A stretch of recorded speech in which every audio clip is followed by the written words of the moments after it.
This channel does not promote any violent, harmful, or illegal activities. All content provided by this channel is meant for an educational purpose only. এই মুহূর্তে যে খবরে নজর রাখবো, বেআইনি নির্মাণ মামলায় সপুত্র অর্জুন সিংকে ফেয়ার নোটিশ পুলিশের। ব্যারাকপুর কমিশনারেটের গোয়েন্দা বিভাগে হাজিরা নির্দেশ। এর আগেও দুবার নোটিশ পাঠিয়েছে ব্যারাকপুর কমিশনারেট। হাজিরা না দিলেও হাইকোর্ট থেকে রক্ষা কবচ পান অর্জুন এবং পাবন সিং। ভাটপাড়া পুরসভার জায়গায় অবৈধ নির্মাণের অভিযোগ ওঠে বিজেপি নেতা প্রিয়াঙ্কু পাণ্ডের বিরুদ্ধে। সেই মামলায় নাম জড়ায় তৎকালীন পুরো চেয়ারম্যান অর্জুনের।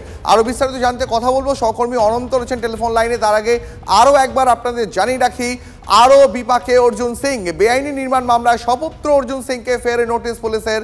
ব্যারাকপুর কমিশনারেটের গোয়েন্দা বিভাগে হাজিরার নির্দেশ।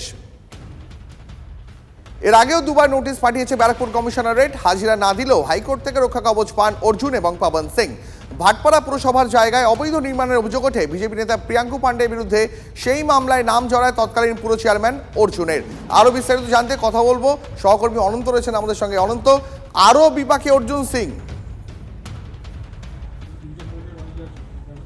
দেখো, যত দিন যাচ্ছে, অর্থাৎ যে একটা মামলা উঠেছে, এনআইএর মামলা, হাইকোর্টেও অনেক মামলা করেছেন প্রাক্তন সাংসদ অর্জুন সিং, ততই যেন অর্জুন সিংয়ের একের পর এক পুলিশি জেরা, পুলিশি তলব, পুলিশি নোটিশ বাড়ছে।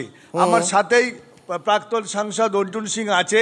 আমি একটু জিজ্ঞাসা করি, কেন এই ঘটনাগুলো, কেন নাকি তার উপর চাপ সৃষ্টি করা হচ্ছে, কেন? দেখুন, এরা মূর্খ আছে। পশ্চিমবাংলা সরকারের পোপেট, এই সিআইডি, ডিডি, এরা সব সরকারের পোপেট আছে। মমতা ব্যানার্জি সরকারের পোপেট, মমতা ব্যানার্জির পোপেট। যখনই হাইকোর্টে কোনো মামলা আমরা করি, কেন আমরা তো কোথাও সুরাহা পাই না, আমরা হাইকোর্টে যেতে হয়, সুপ্রিম কোর্টে যেতে হয়। যেই মামলাটা যাবে, দেখুন আমার বাড়িতে বম দিয়ে অ্যাটাক হয়েছিল, আমার পায়ে লেগেছিল, কিন্তু সেই কেসটা কিন্তু তারা বম এক্সপ্লোসিভ অ্যাক্ট দেয়নি। তখন আমরা কোর্টে গেছি কি বম চলেছে, এক্সপ্লোসিভ অ্যাক্ট কেন দেওয়া হয়নি?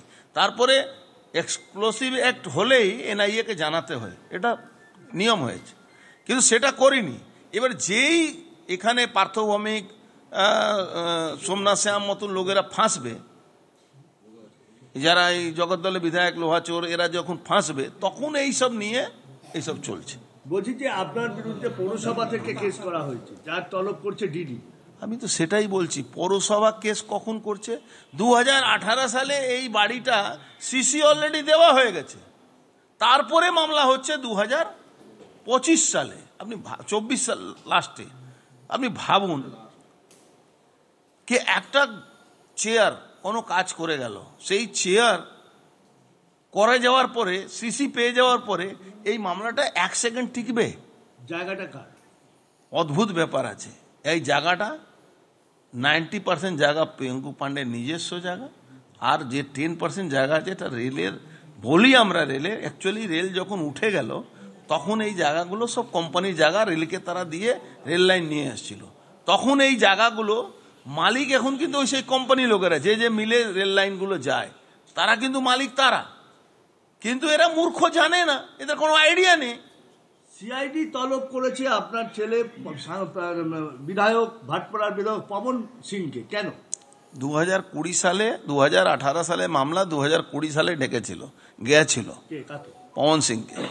তারপরে 5 বছর হেলডোল নেই, আবার 5 বছরের পরে ডেকেছে। ওরা ভাবছে কি আমার ছেলেকে ডাকবে, আমাকে ডাকবে, আমরা ভয় পেয়ে যাব।